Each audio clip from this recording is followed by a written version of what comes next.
Bienvenue dans l'univers magique de la douce Mémé. Ici, chaque histoire est une fenêtre ouverte sur notre riche passé, nos légendes et nos contes africains. Que vous soyez petit ou grand, installez-vous confortablement et laissez-vous emporter par la sagesse et la magie des récits d'antan. Des histoires qui enseignent, qui font rire et qui nous rappellent d'où nous venons. Alors, prêt pour le voyage dans le temps? Fermez les yeux. Entendez-vous le feu du bois crépiter? Abonnez-vous et laissez la douce Mémé vous raconter des histoires comme seule l'Afrique sait le faire.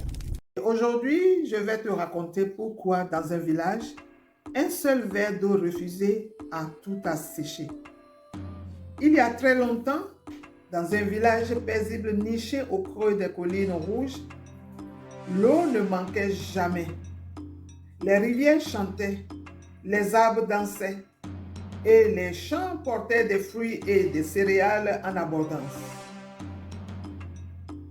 On disait même que la source du village ne tarissait jamais car les ancêtres y avaient soufflé leur bénédiction.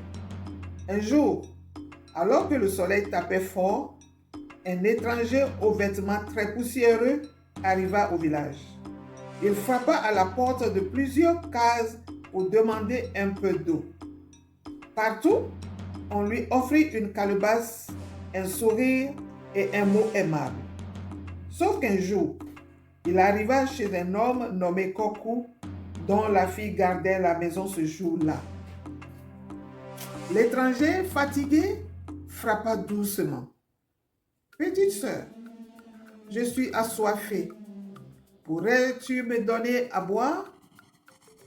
La jeune fille le regarda de haut en bas, fonça le nez et répondit sèchement: « Je ne donne pas l'eau de mon père aux inconnus.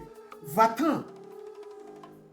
L'homme soupira, baissa la tête et repartit sans un mot.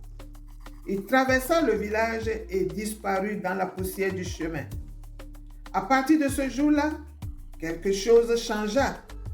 La source du village, autrefois vive et claire, se mit à couler lentement, puis s'arrêta net. Plus une goutte.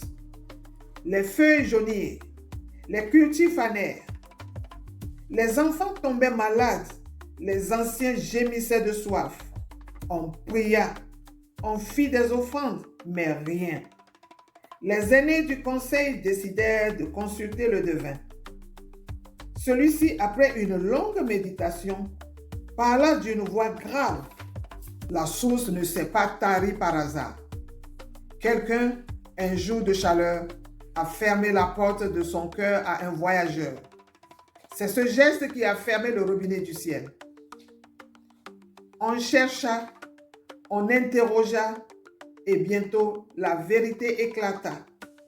La fille de Kokou avoua, la tête basse. Les anciens se regardèrent, puis prirent une décision. Le lendemain, toute la communauté fut réunie. On prépara un grand repas. La jeune fille fut invitée à servir elle-même de l'eau à chaque villageois et à chaque passant de la route. On fit couler les dernières réserves et au moment où la dernière calebasse fut tendue avec générosité, un miracle eut lieu. Un frémissement parcourut la terre. La source jaillit de nouveau, plus claire et plus abondante qu'avant. La morale de cette histoire: celui qui partage son eau ne manque jamais de pluie. Le repas partagé attire d'abondance, car le cœur ouvert est la plus grande des richesses.